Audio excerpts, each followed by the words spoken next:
Em nome do Pai, do Filho e do Espírito Santo. Amém. Reflexão do Evangelho de Jesus Cristo segundo Mateus. Perdão dos pecados.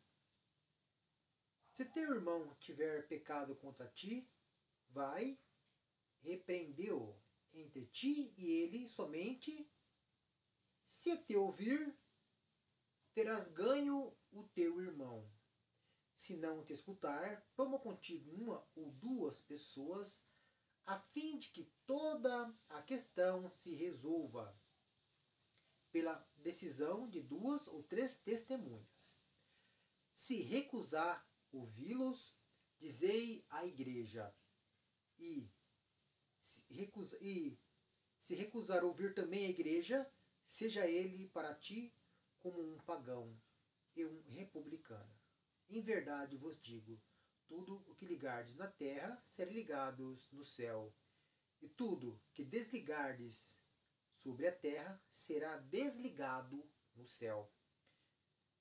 Digo-vos ainda, se dois de vós se reunir sobre a terra para pedir, seja o que for, conseguirão do meu Pai que está nos céus. Porque onde dois ou três estão reunidos em meu nome, aí estou eu no meio deles. Palavra da salvação, glória a vós, Senhor. Esse evangelho ele é muito claro, ele é muito direto. Não caberia nem reflexão. Mas a questão é, o evangelho ele é claro, ele é muito direto, ele é muito certinho. O que não é claro é a nossa conduta. A nossa conduta em ouvir o Evangelho, a gente ouve, a gente lê, a gente assiste às reflexões na Santa Missa, acompanha, mas a gente não faz aquilo que Jesus nos manda fazer.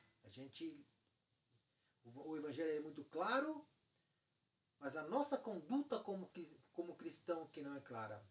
A gente faz tudo errado, ao contrário, aquilo que Jesus nos manda nós fazermos. Para deixar mais resumido esse evangelho, para que se compreenda certinho, eu vou dar aqui fazer uma comparação, né, de uma profissão. Por exemplo, um vigilante. O que um vigilante faz? Um vigilante, ele vigia. Então, um vigilante, ele fica ali na portaria, ele fica ali cuidando. Quem entra, quem sai, entra, sai, ele fica de vigiando. Se ali entrar um ladrão, ele tem como obrigação da sua profissão, ele tem que ir lá e segurar o ladrão para que o ladrão não roube a casa que ele está cuidando. Assim, Jesus fala para nós fazermos, vigiar o irmão. Vigiar para que o irmão não peque, ou se assim o irmão nosso pecar, nós temos como obrigação tentar mudar isso. Então, o vigia cuida para o ladrão não roubar a casa. Nós vigiamos para que o ladrão, que é o diabo, não roube o coração, o amor do nosso irmão. O vigia a casa para o ladrão não roubar a casa. Nós temos que vigiar o diabo para que ele não roube o amor do nosso irmão. Essa é a nossa função. Jesus ele explica certinho como devemos fazer. Vigiar o irmão. Não na forma de vigiar com fofoca. Não na forma de apontar o dedo. Ah lá, tá pecando. Não. Na forma que Jesus está envolvido naquilo. Chamar o irmão pecador.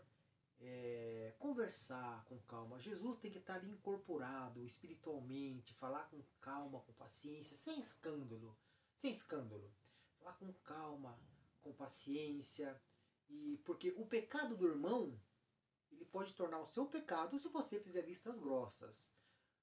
Nós temos que que vê o pecado do irmão com profundeza. Com profundeza. O pecado do irmão tem que ser profundo em nosso coração. De uma certa forma que a gente tem que sentir aquilo. Porque o pecado do irmão, se nós não fizermos nada, se nós fizermos vista grossa pelo pecado do irmão, este pecado torna também o nosso pecado.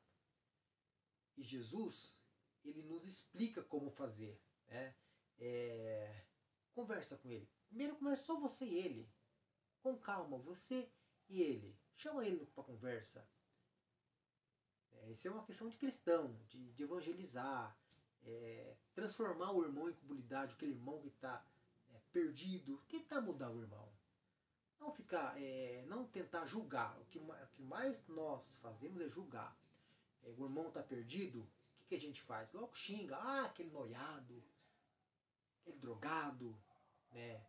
Ele já matou mais de 50 pessoas, aquele assassino. Não, isso aí todo mundo já sabe. Mas isso aí é entre ele e Deus. O pecado dele é entre ele e Deus. A nossa função como cristão humano é ir até esse irmão, acolher esse irmão e tentar exortá-lo, né? Exortar o seu pecado. Essa é a nossa função. Se caso nós fizermos vista grossa e ter esse pensamento de julgamento, aí esse pecado dele torna o nosso pecado. Vira o nosso pecado. Ele não tira o pecado do irmão que já é pecador. Isso já é entre ele e Deus. Mas o pecado dele, assim, se nós não fizermos nada, torna-se o nosso pecado. E Jesus continua. Se ele não te ouvir, chame 2 pessoas.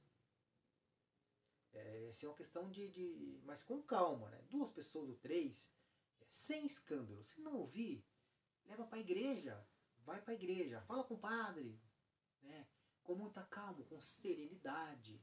Se nem a igreja ele ouvir, aí que ele seja entregue, seja tratado como um pagão. Agora a pergunta mas como Jesus tratava os pagões?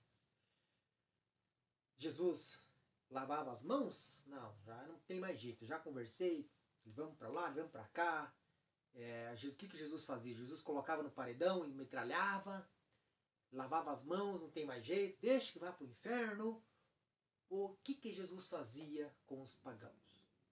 Jesus sentava com eles. Jesus andava com os pagãos. Jesus não desistia. Jesus queria mostrar que ele, o jeito dele, era o jeito de viver. Jesus estava ali para ensinar como viver como cristão.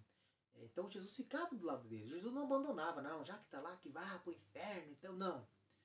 Jesus andava com eles. Jesus caminhava, Jesus almoçava, sentava na mesma mesa dos pecadores, para mostrar para eles que o jeito dele viver, que Deus estava ali ensinando a todos viver, era melhor do que viver como um pagão, né? Então essa é a parte principal desse evangelho, e Jesus termina falando que onde 2 ou 3 estiverem reunidos em meu nome, eu ali estarei. É uma parte que a gente reflete meio errada, que a gente pensa nessa parte espiritual, né? A gente vai rezar, falar, tem poucas pessoas que rezando, mas se 2 ou 3 tiver, Deus está aqui. Não, Deus, não dizendo que Deus não está lá, Deus pode sim estar no meio, mas não nesse sentido bíblico. Deus quer dizer que se 2 ou 3 estiverem ali discutindo, mas em nome de Jesus, não brigando. É uma discussão relacionada à igreja, relacionada a ser cristão, né? Discutindo em nome da igreja. Ali eu estou. Né? É isso que Jesus quer dizer aqui neste evangelho. Amém.